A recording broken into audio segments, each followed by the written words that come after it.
From haunted houses to cursed artifacts, from whispers in the dark to battles you'll never read in scripture. This is the Unholy Podcast, hosted by Doug Owen, author, investigator, and survivor of one of the most harrowing real-life hauntings ever documented. Each week, Doug pulls back the veil between this world and the next, sharing stories that aren't fiction, because he lived them. Prepare yourself. The silence is over. So there are things that don't belong in this world. Not spirits, not ghosts, not anything that we've been taught to understand. And they don't follow the rules. They don't stay where they're supposed to stay. And sometimes they notice you. Welcome back. Or welcome to the Unholy Podcast. As always, I'm your host, author and paranormal investigator Doug Owen. And tonight, we're stepping into something different. Not just hauntings and not just paranormal encounters, but the possibility that what we're experiencing isn't even from here. Because what if the things that people see aren't the dead? What if there's something else entirely? Tonight, I'm joined by Milyssa Leigh, paranormal investigator and host of Transdimensional Realities, a show on the Paranormal UK radio. So, what may exist beyond it? We don't know. Milyssa, welcome. Thank you so much for showing up and coming on the show. I really appreciate it. So, well, thank you for having me. Absolutely. It's my pleasure. Let's start with question number one. Here it is. Okay. So I'm interested to hear this. I'm really excited. So what first pulled you into the paranormal? And when did that curiosity turn into something more serious? Well, I've had experiences off and on most of my life. Growing up, I heard my name being called. Now, the house I lived in, I never considered it haunted, but there was something around me. And I would hear my name being called. I thought it was my mother. I'd go in to whatever room she was in. I go, "What do you want?" She goes, "What do you mean? I never called you." And she'd always tell you, "Oh, it's your imagination." That was her favorite comeback phrase. But I would have experiences like that. I would have weird dreams that made sense a lot later in life. Like one night I dreamed I was a ghost. That I was in the backyard. There was somebody else with me. It was nighttime, but everything was bright. It almost looked like looking through a starlight night vision scope. Wow. A little bit of a green tint to it. And I'm sitting there going, I'm a ghost. This is so cool. And I realize now it was an out-of-body experience. Wow. Because I only remember a little bit of it, but when I woke up the next day, my whole body was electrified. And I swear for almost 3 days, it feels like I was walking a foot off the ground. It was amazing feeling. Wow. So these incidents happened, and I've always been interested in anything weird, paranormal, ghosts, UFOs, Bigfoot, as a kid growing up. And it wasn't until I was in high school, I saw an old documentary on TV called The Amazing World of Psychic Phenomena. Okay. And in this documentary, there was one section where they focused on this investigator, scientist, who was going around to cemetery tape recording graves. And he would get voices. Now, this was way back before the term EVP, electronic voice phenomenon, was coined. Right. It's back in the early 80s. Yes, I'm aging myself here. So because he would get these voices, my brother and a friend of ours, we would go, "Oh, we got to do this." So we grabbed a tape recorder, and in our town, there was this old pioneer cemetery that go back to the 1800s. And we would go and we start tape recording graves and play it back. And we didn't get anything until we got to the back of the cemetery, and there was this one grave that the headstone was gone. There was a lot of vandalism, but it had a cement cover on it. over the burial of the crypt. So we had no idea who was buried there. But I recorded, let it play, walked away, and it's daylight, it's afternoon, nobody's around us, we could see everything, and we talked quietly amongst ourselves. It wasn't picked up on the recorder. And when I went back, we played it, we're listening to it, and about halfway through, all of a sudden we hear a woman's voice, girl's voice, whispering and says, "I'm dead, help me." Whoa. Now, our one next door neighbor friend, he freaked and he wanted to run right away. And I'm sitting there going, "Oh, no. We've got to keep going." You see, this stuff never freaked me out. So we put it back on the grave, recorded again. And then 10 minutes later, we picked it up, played it, and you can hear it's one of those old style cassette recorders, and you press the buttons, you hear the clicking, and you hear my footsteps walk away. And just as my footsteps walk away, this same woman's voice, much louder this time, goes, "It isn't finished." Wow. Now, totally, excited about this.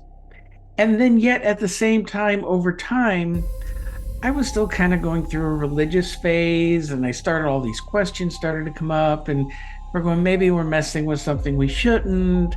And so I let it go for a very long time. Still always interested in things, but it wasn't until I moved from Los Angeles here to New Jersey, back at the end of '99. And the first house I lived in was an old converted log cabin back from the 30s. Okay. There was a lake community there, and they had all these old cabins. People from New York City would come up in the summer, and then eventually they turned them into homes. So I was living in this one place, and all sorts of things started. I started hearing my name being called again. I would hear noises. I would see things out of the corner of my eye. So I had a video camera, and it was just a regular white light video camera.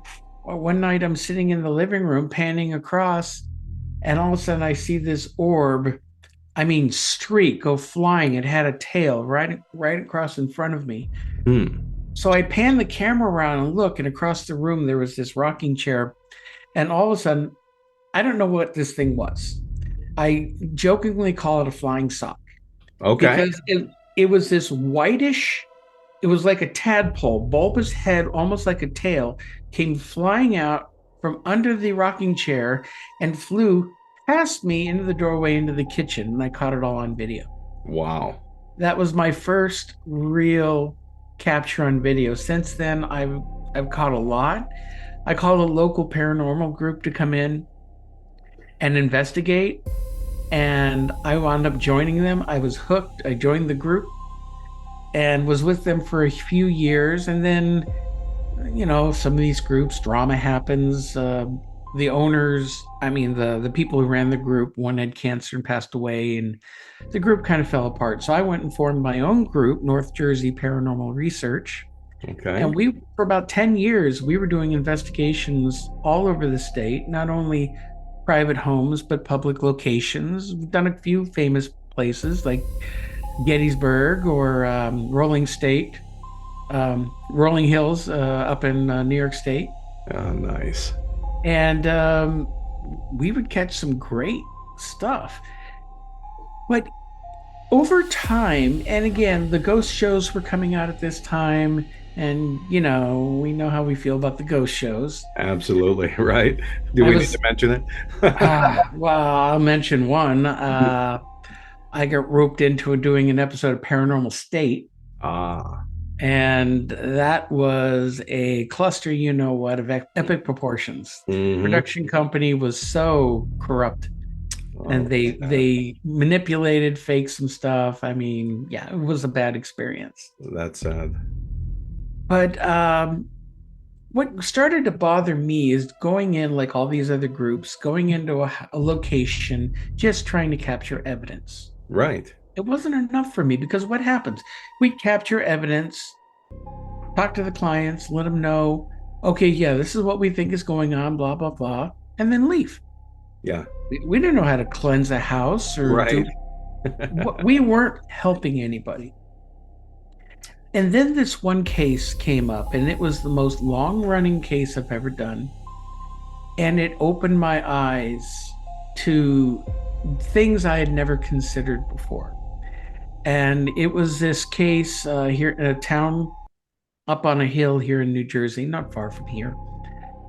And it was two houses, not one, but two across the street from each other Okay. in this old town. And the houses were built around the 1920s. Okay. They had so much activity going between the two houses, and the homeowners, the two women, their husbands didn't want to believe it, but they were experiencing it. And they kind of formed a little support group with themselves talking, because they were all experiencing seeing apparitions, seeing shadows, hearing voices, seeing all sorts of things, feeling real oppressive energy.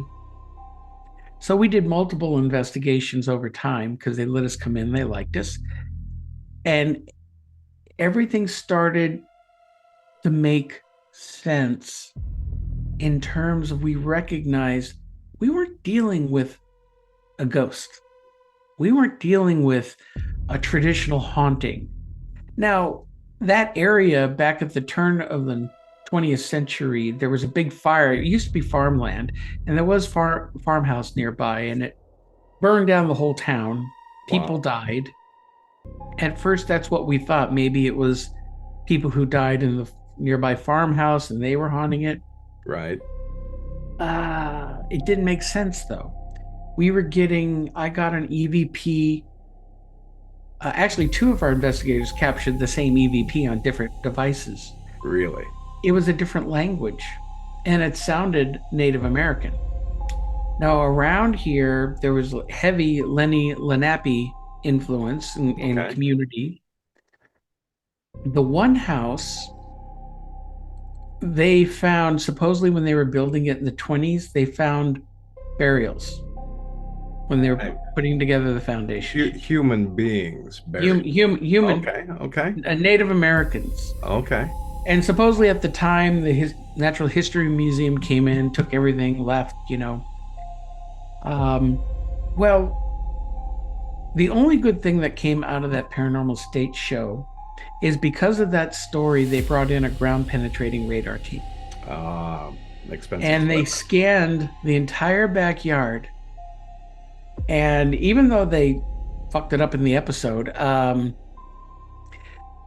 we got to see, I still have the original images from the radar. Wow. And I talked to the radar operator.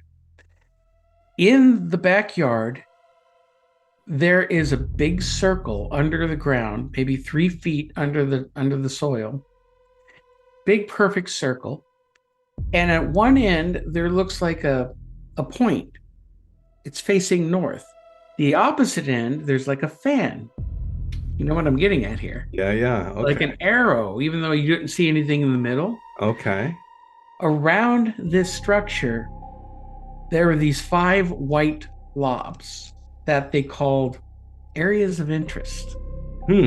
So I asked the radar operator, I go, what do you mean areas of interest? He goes, those are burials. There's Okay. bodies still buried in that backyard. Okay. Unfortunately, the client for that house was so afraid of everything and so nervous, she didn't want anything to dig it up. Right. She was afraid of making things worse. So we still have no idea what's there. Understandable. So do you think that large structure under the ground was a compass or stone, or do we think it was maybe metallic in nature? Do we have any idea? I think it's more than likely stone, rocks placed around. I would equate it to like a medicine wheel. You Okay. see Native American medicine wheels. Sure. The point in the fan is unusual. I've never seen a medicine wheel with look like an arrow going through it before. Yeah. So that was interesting. Now, the other house across the street was really fascinating, because that house was backed up against the woods, and then that would go down to a cliff, to go down to the town below. Okay. And several times they kept seeing dark shadows standing in the woods looking at the house. Oh. Shadow people. Yeah. One seemed to have a top hat, Hmm. which is, a common occurrence. And the different types of experiences, lots of EVPs. We captured in the master bedroom, we caught a partial apparition. It looked like a head. The camera operator, he moved his camera. He was focused on one end of the room, and as he started to move it across the other end of the room, this blobbish head, it looked like a hairline and no face, Okay. came into view, and then it acted like it realized, oh crap, they can see me, and it went whoosh, scooted right out of the way. And another time, the homeowner called me one morning, absolutely freaking out. She goes, I've got to tell you something. You're going to think I'm crazy. You're not going to believe me. And I kept having to coax her. Tell me. I'll judge for myself. She was so afraid. And finally, she said that she woke up in the middle of the night, and across the room where her dresser was, she could see what looked like this white, misty figure standing by her dresser. Okay. She looked at it for a minute, and then she said she must have exhaled or, made a noise or whatever. This thing turned around and looked at her. And she said, Milyssa, I'm not kidding. This looked like a fucking alien. Wow. Okay. Now, and then it vanished. She said it had the big eyes, everything. And that's when I first started to get the notion that we weren't dealing with ghosts. We were dealing with something else. The shadow figures in the woods. And I started doing a lot more research on what I call elementals, elemental types of entities that aren't ghosts. They're not exactly spirits. They are kind of in between our world and another dimension, I believe. They come flit in and out.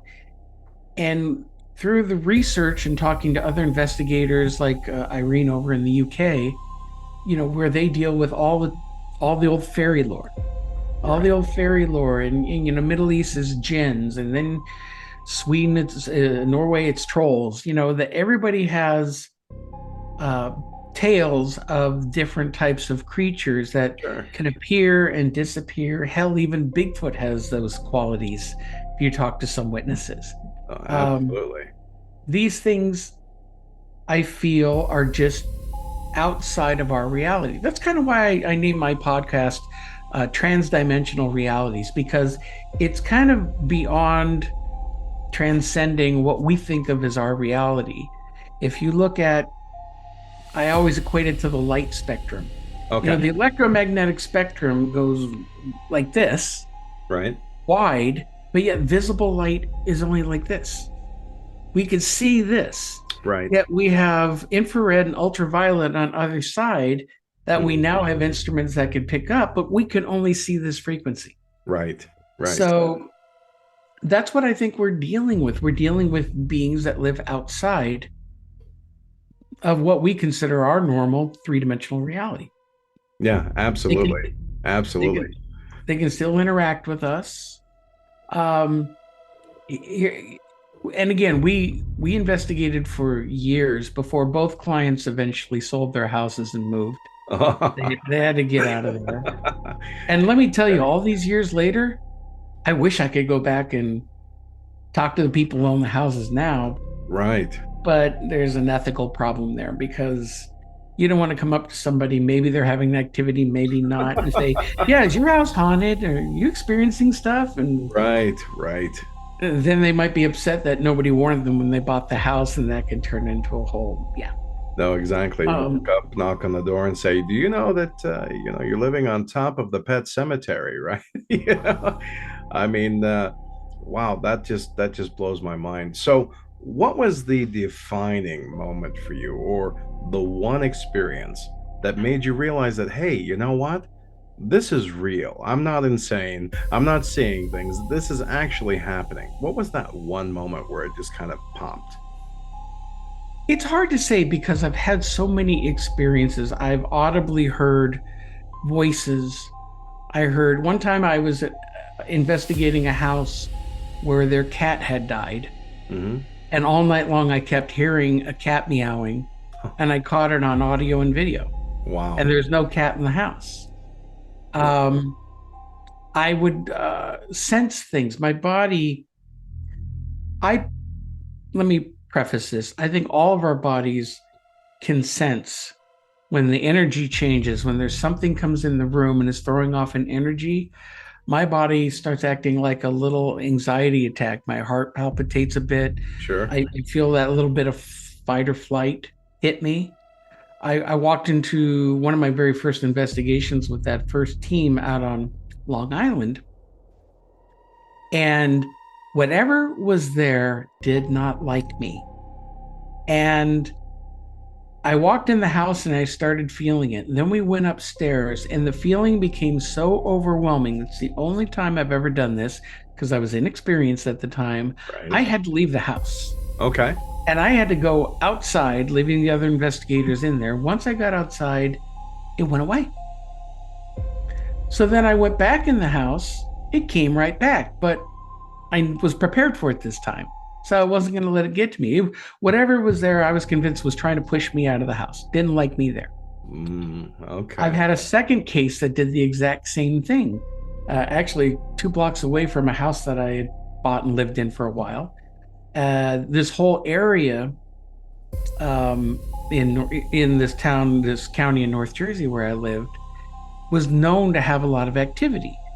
And this one house we were in, they were experiencing a lot of activity, and I felt the exact same thing. Wow.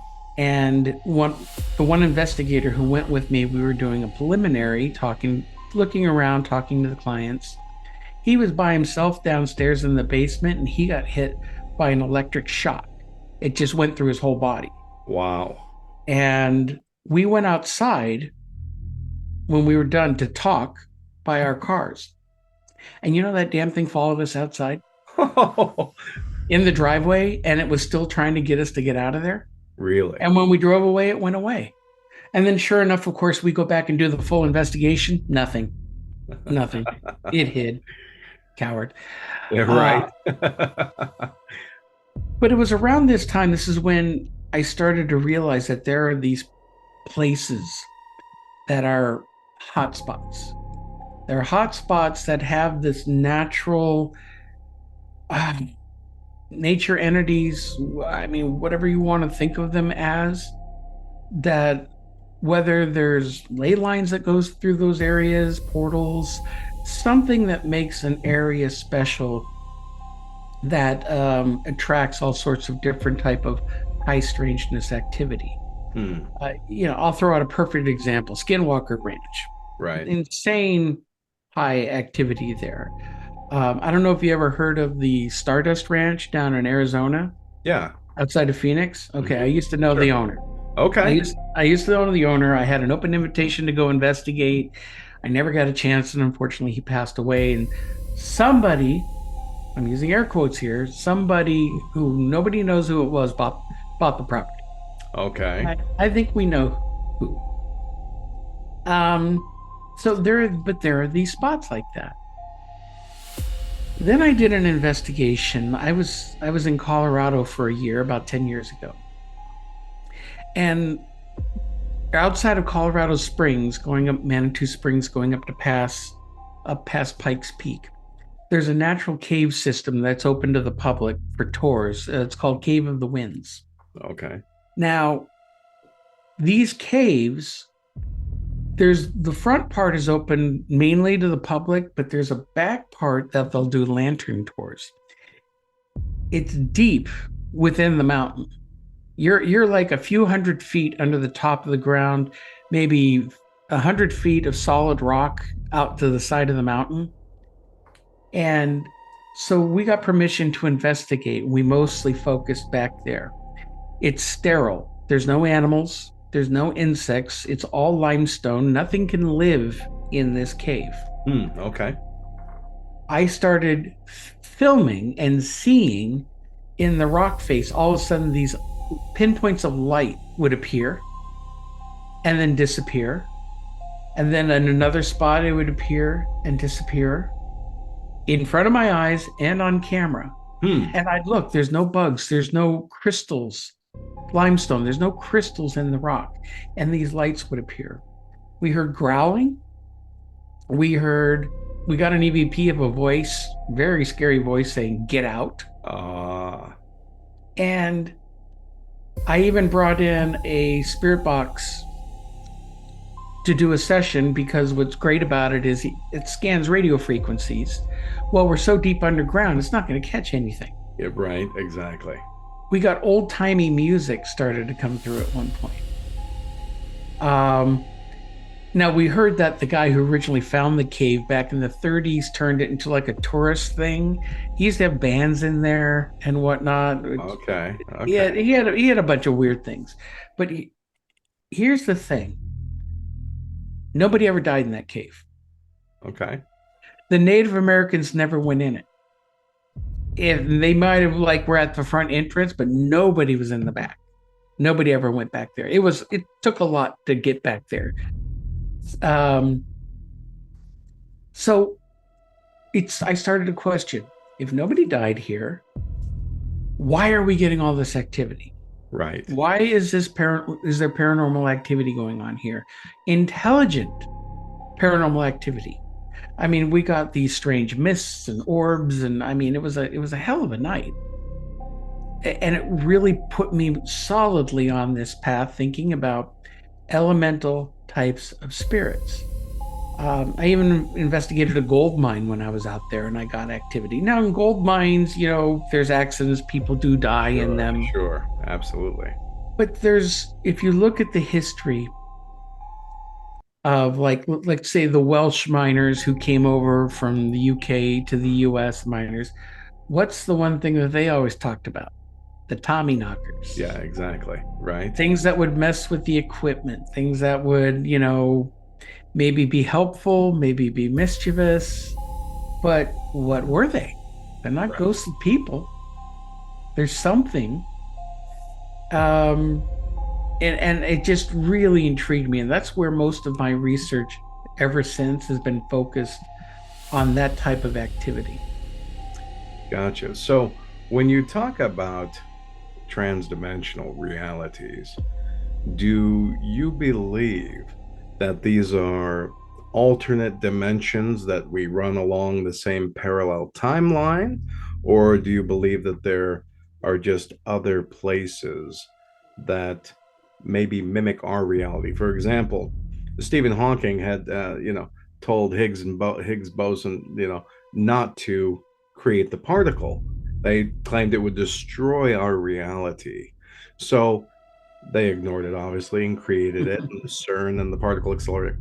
So opening up a tear or a rift into another dimension, do you believe that these places, as you call them, hotspots, where there aren't any trauma, there's no death, so maybe not the traditional spirits that we understand it, but do you believe that those are places where either the veil is thinner or perhaps a thinning between different realities? Does that make sense? It makes sense. And then the short answer is, I don't know. Everything's a theory because we don't have ways of proving it. Right. But I'm going off of my experiences, other witnesses' experiences of what they've seen and heard, how they'll see something and it disappears. I'm really fascinated about all the recent tales coming out of the Appalachia region. Right. And the rules for living in Appalachia are pretty funny. Not putting it down, I'm just saying it's like they are really scared of what's there and they warn everybody. Sure. It's the same type of phenomena. It's creatures, it's things that appear and disappear. Now, are they able to cloak themselves? vibrating at a different frequency that our eyes can't see? Are they able to flit in and out of our reality? I don't know. It's a possibility. It's possible that there are hotspots on Earth that just are more charged. And let's face it, the Appalachian Mountains are the oldest mountain range on Earth. Right. And they stretch originally from the Americas all the way up and down into Scotland. Right. So it's a long mountain range that, erosion over time, but still. So I don't know. It's fascinating to think about. There's also times when we have to think about time. Linear time is an illusion. It doesn't exist. They talk about that in string theory. And the theory is that all time is happening now at once. Everything's happening right now. Everything that ever has happened, ever will happen. It's happening now.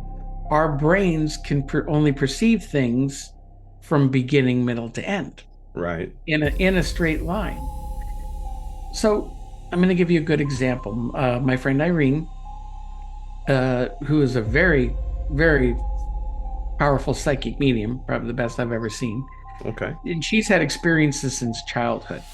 And one story she tells that I like to repeat, because it really made me think, is she and her husband were looking at buying a house in London. And they were walking through the house, and she decided to go upstairs and check things out. She goes into the house.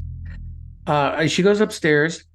She opens the door, walks in one of the bedrooms, and standing in front of her is this woman in like Edwardian period servant's clothing. Okay.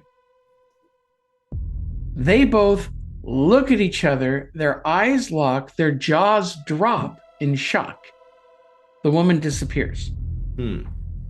Now, traditional paranormal researchers, ghost hunters would say, oh, well, that's the spirit of someone who died. They don't know they've died and they're still going about their daily duties, blah, blah, blah, blah, blah. And I think, that's a bunch of shit. Right. What makes more sense to me is that both she and that woman each saw a ghost. They saw two living, breathing human beings happen to see each other for a brief moment. The conditions were right that they were able to see each other through whatever that terror rip in time was. Okay. And so there was no ghost. That's just what happened. She's seen spirits all of her life. She's seen, she always sees things. But this is one of the few times where something reacted like that to her. And we've discussed it at length. And, again, we believe that there's a lot of things having to do with time. Sure. That might also be a possible explanation for some of these other things that we've been experiencing in investigations. It could be a time factor involved. Things kind of flitting in and out of time, out of our reality. It's mind-bending when you think about it. If you think about it too hard, your head starts to hurt. Sure. So if we encounter something that we believe is a spirit and maybe misdiagnosed as a spirit, and it moves an object or it appears to us, but then later on it just doesn't appear again, we think maybe, well, it doesn't have enough energy, or it's storing up energy to reappear, or it's deciding not to interact. So am I right in saying it's possible, or your theory is that it's possible that the time, the place, and the circumstances just aren't lined up for us to be able to visually see that or perceive it? That makes sense to me. Yes. Okay. And that's not saying that there aren't ghosts of people who've died and are haunting a place. I believe that happens. Sure. We're dealing with multiple types of phenomenon depending on the situation. Right. So yeah, you could have, here's a perfect example, Gettysburg. Okay, so many people have experiences in Gettysburg. Sure. Gettysburg's 3.5 hours away from me. I've been there. I've investigated there at night. I've caught great EVPs. I got an EVP once. I was sitting on a little round top, and I got an EVP that called me a son of a bitch. Oh. He said, "Hey, son of a bitch." I was like, "Okay." Um, Another time I was there with my brother, who was a Civil War reenactor. Okay. So when we went there together, he was dressed in his Union uniform. We went out to the old cavalry field where Custer and Jeb Stuart had a cavalry battle. That was mostly a standstill, although Custer mostly won that. And not a lot of people go out there because it's not attached to the main battlefield. You got to drive a couple miles out to go to it. Okay. But we were there, and my brother decided to do a little taunting and provoking because he's in his Union uniform, and he was throwing out insults, period insults, saying like Jeb Stuart is a coward. Well, I was recording on audio, and when I played it back, the second he said that, there was a person screaming in the woods. Oh, wow. Was it a scream? Was it a rebel yell? Was it a scream? I don't know, but it seemed to respond to his insult. Okay. So, but people also talk about seeing ghosts of troops walking across the field for Pickett's charge. Sure. Or a Devil's Den, or on Little Round Top. There's a famous story on Little Round Top of a couple of reenactors who were up there at dusk, I believe.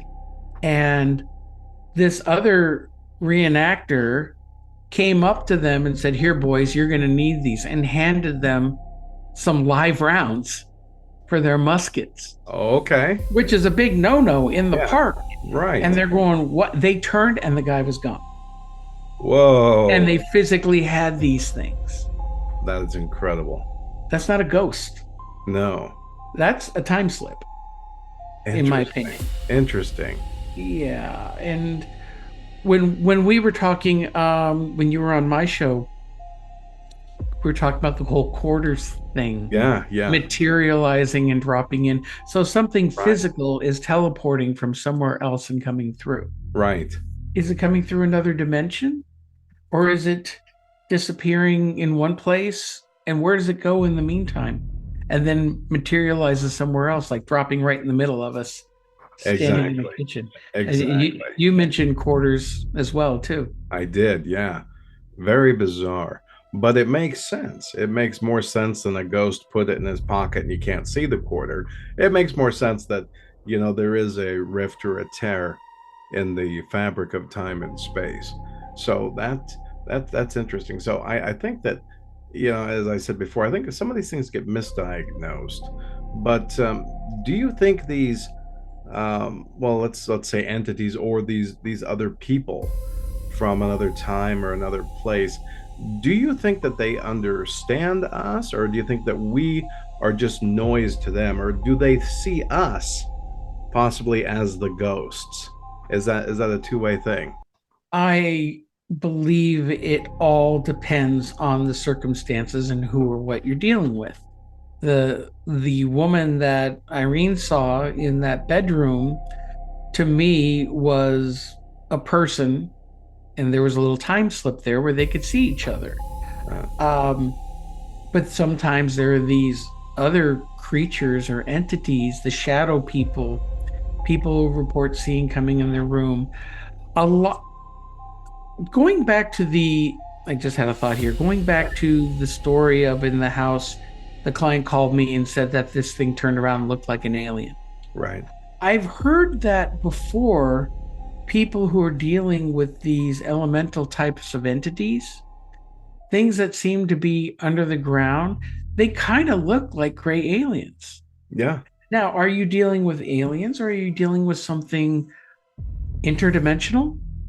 Something that comes through, and then there are stories like out of Appalachia. Yeah, you've heard of the rake, this white humanoid, thin, looks like Gollum, no hair. Sure.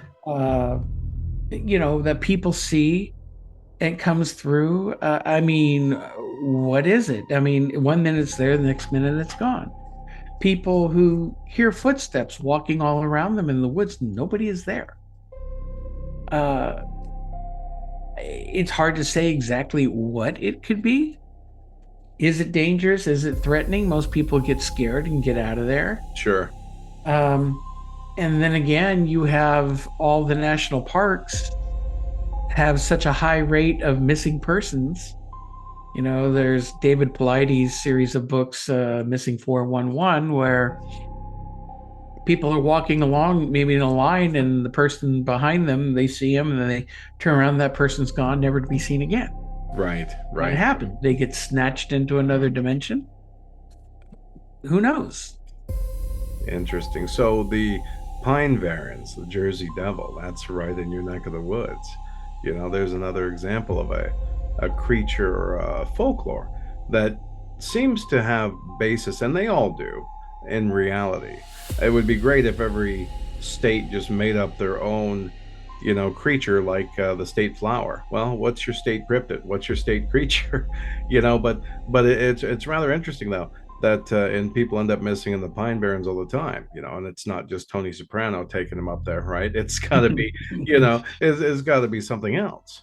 Well, the Pine Barrens are in South Jersey, which I'm in North Jersey, so it's a few hours away from me. I've never really went down there and did any investigations to look into any of this other types of phenomena. I will give you my thoughts on the Jersey Devil. Sure. Crap. Really? The Jersey Devil, now, Okay. folklore, but I'll tell you what it's based on. Yeah.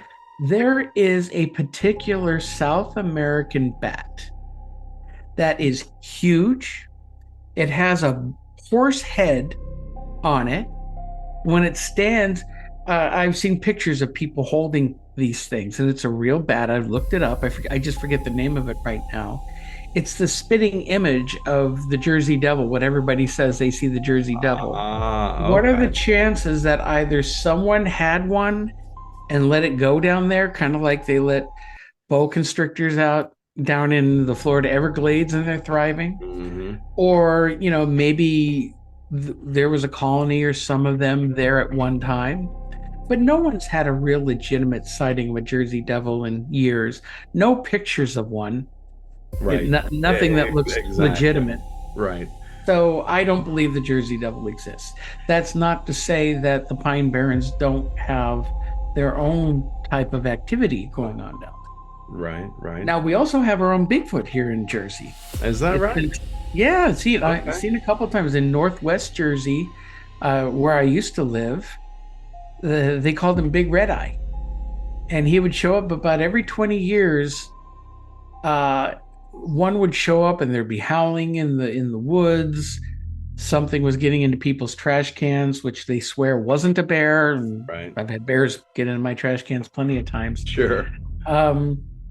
Even Finding Bigfoot did an episode once up there. And they've been seen in other parts here in New Jersey. I interviewed a gentleman who back in the 70s, he and his family were living in this house with property, a little farm property in North Jersey, where in the 70s for a whole summer, they were having a slew of Bigfoot activity, tracks, hearing screams and howls in the woods, seeing things on the edge of their property at night. And it only lasted the one summer. Really? So again, one summer. Okay. One summer. Did something migrate into the area? Because I've interviewed people who think Bigfoot is nothing but an undiscovered hominid, primate. Right. I've interviewed people who have had all sorts of the weirdest paranormal experiences involving Bigfoots. There's a guy, Mike Patterson, out of Ontario, Canada. He has a YouTube channel, Sasquatch Ontario. Yeah. For a number of years. I don't know if you're familiar with him. I am. Yeah. Yeah. So those recordings that he has got of these things making sounds, talking, but he's had experiences where like they're in the cabin at night and there's a camera sitting there, and then when they grab the camera, there's pictures on it that was never taken, and when they looked at him, it looks like outside in the day, and you can see what looks like one of these creatures. Almost looks like it was taken through a screen on a window. Okay. Because it's not perfect, They're out there walking, and all of a sudden footsteps will appear right next to them, and nothing is there. Wow. This one Bigfoot likes marbles, and will like toss marbles in between them Okay. to let them know it's there, kind of like our quarters. Huh. Interesting. Yeah. So everybody's perspective is a little different. Areas have ongoing activity. Sometimes they're seasonal. Sometimes they come and go. I don't know.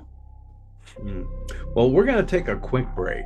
And when we come back, more with Milyssa Leigh. First, he brought you The Unholy Silence, a true and terrifying account of one family's battle with the unexplained. Then came The Unholy Podcast, weekly journeys into the darkest corners of the paranormal. Now, Doug Owen brings you The Unholy Broadcast, a live weekly radio show exploring hauntings, possession, and the unknown. And coming this year, Beyond the Unholy, revealing the continued hauntings and chilling new experiences. And The Unholy Protocol, a terrifying field guide to paranormal investigation, oppression, and exorcism. Visit author DougOwen.com and step deeper into the darkness. The unknown speaks. Welcome to Unexplained Radio, your home for the paranormal, the mysterious, and the unexplained. From chilling ghost encounters to cryptids, UFOs, and the darkest corners of human experience. This is where real stories come alive, featuring a powerful lineup of shows, including the Unholy Podcast, bringing you raw, first-hand accounts from the edge of reality. Listen now at unexplainеdradio.com.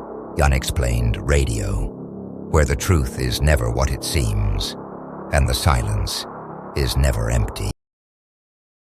They are drawn from lived events. Doug's first-hand account of a sustained haunting, as documented in the book, The Unholy Silence.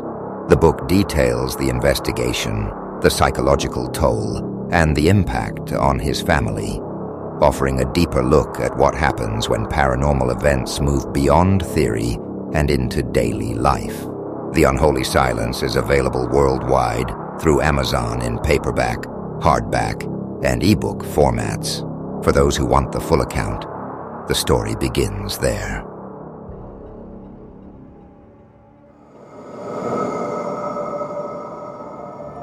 In a world where mystery captivates and fear fuels fascination, standing out isn't just an option, it's everything. That's where methodical management comes in. We are a premier management and PR company specializing in the paranormal, psychic services, and horror industries, connecting exceptional talent with the opportunities they deserve. From investigators and mediums to creators, authors, and on-screen personalities, we elevate your presence, amplify your voice, and position you where it matters most. Strategic branding, targeted exposure, meaningful engagement. Because in industries built on intrigue, credibility is power, whether you're building a name or expanding your legacy. Methodical management ensures you're seen, heard, and remembered. Methodical management, where talent meets opportunity and the extraordinary becomes undeniable.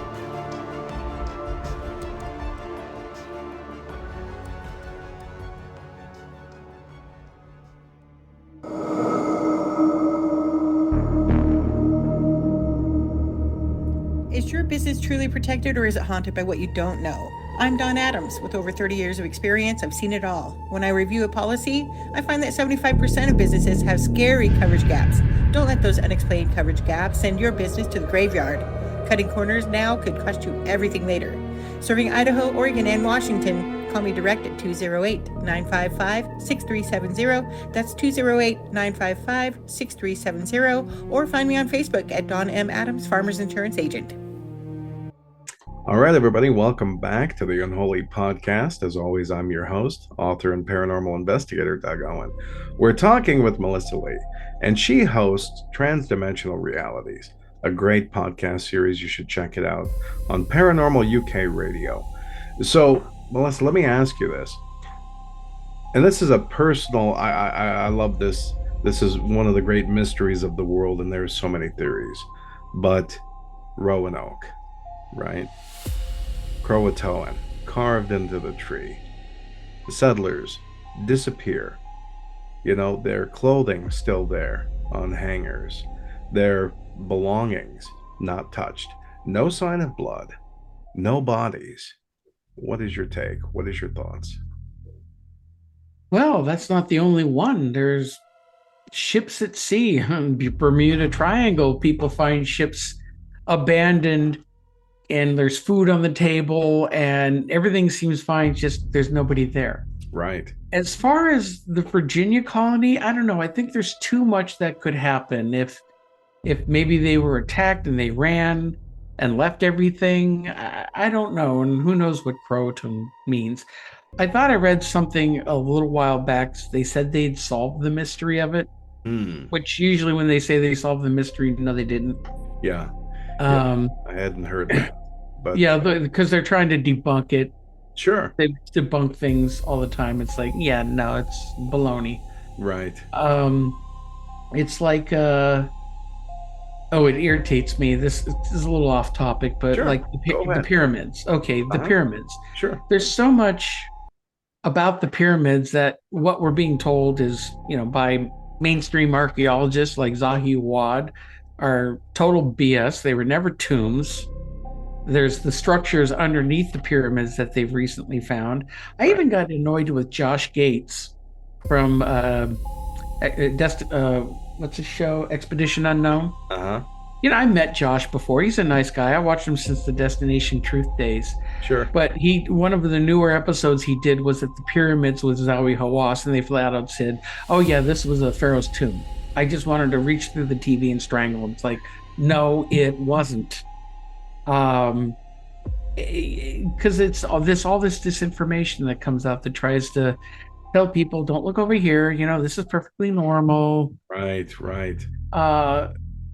There are things like giants in America, the mounds, especially in the Midwest, the mounds in Ohio, where they excavated giant bones back in the 30s, 40s. And who swoops in and takes all of them? The Smithsonian. Of course. Never to be seen and heard of again. So yeah, they'll do hit pieces on these places to get people to stop talking about it and stop questioning. But there are places all over this planet that has phenomenon or evidence of past civilizations far in advance of our own. Like I'm fascinated by in Peru, you have next to each other Pumapunku and Tiwanaku. Okay. And the megalithic blocks there that were cut with like laser precision. Yes. And they're magnetized. Put a compass in there, it'll spin. Yeah. At 14,000 feet above sea level. Right.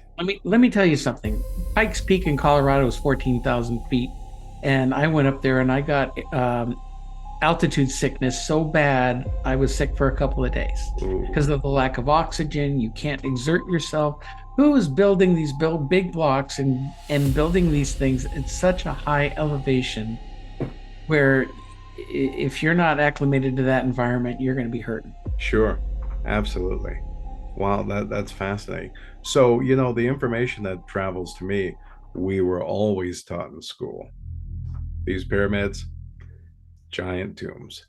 It's interesting, now that we, the disinformation is fascinating because here we are, paranormal investigators, and paranormal using the broad, cryptids, dimensions, everything, demonic, heaven, hell, whatever it is. We're looking for the truth. We're searching for answers. And sometimes, like children, we're being told a bedtime story that isn't necessarily true, but they have the truth, the truth, they have that. So do you believe that these organizations or the government is keeping these things from us because these things might be a source of power, intelligence, or something that could possibly threaten their very existence. Well, it threatens the existence of those in power and control. Mm-hmm. If people could think for themselves and see that there's more than what we're being told, yeah, we're going to turn on the government and corporations and everybody else who's been lying to us for so many years. Sure. I mean, history is written by the winners, and they tell you what they want you to hear. Sure. And most of our history is a fabrication. Things didn't happen the way they say that they happened. Right. And there's always different points of view as well. There's the, I'm not going to get too deep into this formation of the Bible, which didn't exist until 360, I think, AD. There was Rome who created Christianity. Rome created, it was a Roman religion. Right. And they put these books together, picked and chose what they wanted, and they called it, this is the word of God. Sure. Two councils, Council of Nicaea and Council of Constantinople, where all these bishops and everybody got together to argue what should be put in, what should it say. Right. And of course, what's in there right now controls us. You're going to go to hell. You don't listen to us or believe this.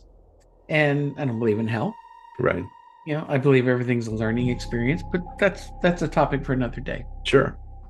But I think there's so many wonderful things with our world, and I've always heard that we are a species with amnesia. We don't know our true history.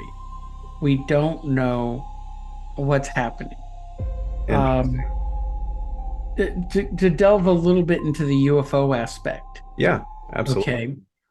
I've seen UFOs on a couple of occasions. Uh-huh. I honestly can't say if they were drones or not. The not this last Christmas, but the Christmas before, in 2024, remember we had that huge drone flap here in New Jersey? Right. Literally, I'm sitting right in the middle of it here. Right. Okay. People were seeing them all over the place here. Now, the administration came out eventually after weeks and months saying, oh, we don't know what these are. Then they come out, oh, well, they were just hobbyist drones. Okay. Which everybody saw right through that and said, no, it was bullshit. And then there were stories, many of them were military drones, these real big drones, supposedly looking for some nuclear material that maybe got away, or I don't know. Wow.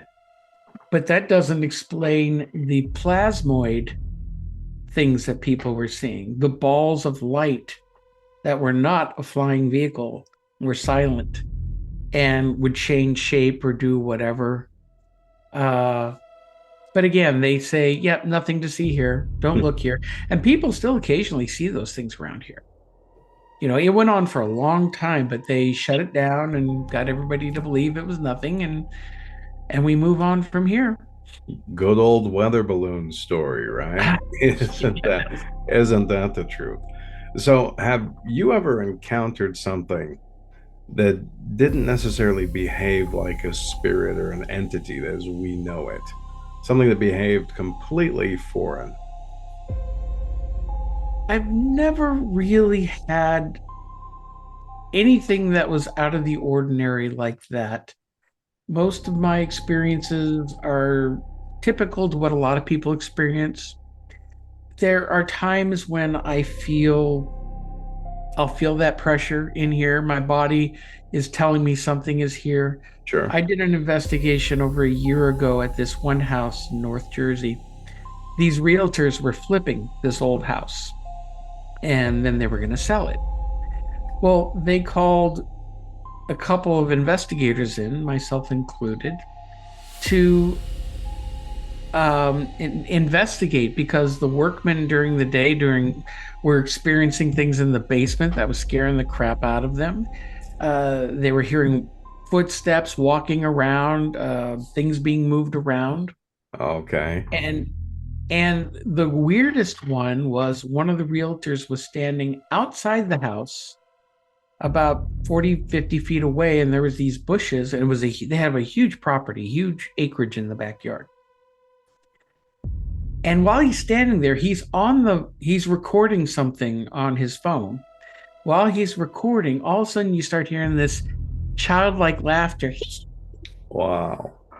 And he didn't know what it was. So he followed it over to the bushes, and in the bushes was an old Elmo doll. Okay. And it was Elmo laughing. It was covered in mud. It was falling apart. It had been there for a long time.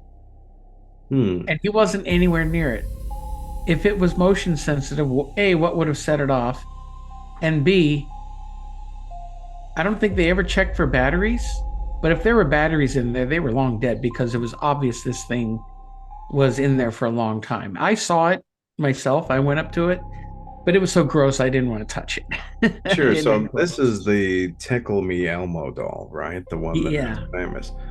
So, wow, that's incredible, because yesterday I had recanted the story, and it's written about in my book, The Unholy Silence, is that my younger daughter, her Elmo doll, turned its head, spoke to her, told her to grab a butcher's knife and kill the family. Now, when she came and told this to me, her question was, "Dad, do we even have a butcher's knife?" I said, "Well, you're saying it wrong, but no, don't worry about that." Well, she took the doll. She says, "Well, I don't want this anymore. Take it away. It's scary." I said, "Honey, are you sure it's not a dream? You want to get rid of your doll?" She said, "Yeah." So she took it outside and gave it to the Rottweiler, who was notorious for destroying toys. The dog never touched it. It stood there for a week, right on the patio. And eventually we did bag it up and throw it in the garbage can. But she was adamant that this thing spoke to her. So that's very interesting that you mentioned the Elmo doll. It's very, very interesting. It could be the same one. Well, when we were there, though, here's what's funny. When I did the investigation, I brought one of my other investigators with me. Now, there was another investigator who I won't name, but he's somewhat famous and was on his own show for a while. And I personally thought he was too full of himself and kind of an ass, and I'm the only one who did any actually investigation. Okay. He was standing around all proud of himself. But we kept feeling this heavy energy out by the bushes where that Elmo doll was. Now, I put a trap camera up to see if I could catch anything, and I left it there for a week and caught a lot of wildlife, but nothing there. But you could just feel the heaviness. And when you're in the house down in the basement, you could feel that heaviness. And one of the more impressive pieces of evidence we caught down there is I had an infrared camera, a video camera, set up on one side of the basement. It's a huge basement. Right. My investigator, Natalie, was on the other side of the basement. And there was this one point where she saw an orb with her eye and took a picture of it. Okay. And she caught it on video. Now, most people say, well, orbs are dust. You can't believe blah, blah, blah. Sure. Well, not only did she see it with her naked eye, my camera, about 40 feet away, facing her, the opposite end of the room, caught that orb coming across and her taking the picture of it. Wow. So 2 different points, focusing on to see the size of it, where it was located. It was probably about this big. I mean, that was an impressive piece of evidence. Interesting. We also got an EVP saying this one girl's name. I forget what it was off the top of my head, but the other investigator, he had one of those apps that, what's it called? It's those annoying ones that just make up words and gibberish and whatnot. Yes. The spirit or the name of it escapes me, but I know what you're talking about. Yeah. Sure. Yeah. I find it highly annoying. Yet there were a couple of times it said some words. One time it said a name. Well, when I was playing back my video, I caught that name in an EVP on my video before that device said it. Before the device. Interesting. Yeah. And then the best piece of evidence we caught was, well, just during our walk through preliminary, my investigator, she took a picture from the basement, from the bottom of the stairs, that would go up to a landing and then make a right to go up another small flight of stairs into the main part of the house. Yeah. And she took a picture. Nobody was standing there. And yet in the picture, it looks like misty white legs and feet. And when you look real closely, it looks like period women's shoes. Really? The house goes back to the early 1900s, maybe a little bit earlier than that. Okay. And so it makes sense. Like we caught somebody's leg standing there with a woman's shoe. It looks like a woman's shoe. So something was there, but something also. So maybe that's an actual apparition, a spirit. But whatever else was there was something negative there as well.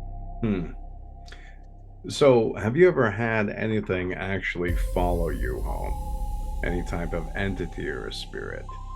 Once. Never again after that, because whenever I do an investigation, I don't need to use sage or any of these other things because it's all about your intent. I mentioned a little bit to you the other day. You sage a house, you stink it up. You throw holy water, you're getting the walls wet. It's how powerful your intention is. That's what your energy is, what makes things happen. Okay. So I did this in preliminary investigation of a house down in Central Jersey. Right. And which we later caught a fantastic apparition on a webcam that we had set up there to monitor the location for a couple of weeks. Okay. But when I came home, I came back to that cabin I lived in where I had activity. That cabin, I lived there for almost 4 years. That's the only place I've ever been where I experienced sleep paralysis. Okay, sleep paralysis. Can you describe the incident, the sleep paralysis? I'm really curious to know if it's what we typically think. Well, the few times I experienced it, I was asleep and I'd wake up and I can't move, and it feels like this energy, this electric pressure is pushing down on me. Okay. I can't talk, I can't move. I would try to, and I was never afraid. I never understood why I'm never afraid, but I kept trying to talk to it. And then sometimes the pressure would get more intense and then it would go away. And then once it went away, I was able to get up, move, whatever. And every single time you think you get up freaking out, whatever, I go right back to sleep. This time, after this investigation, it was the last time I experienced sleep paralysis. That was over like 21 years ago. Wow. Okay. So it's been a while. It's been a while. Okay. Interesting. I went back from the investigation. I drove home. I went to bed. I'm lying in bed. I'm just about to fall asleep. And all of a sudden, I felt that pressure. And I couldn't move. And I was experiencing sleep paralysis. The strange thing was, I heard a man's voice whispering in my right ear.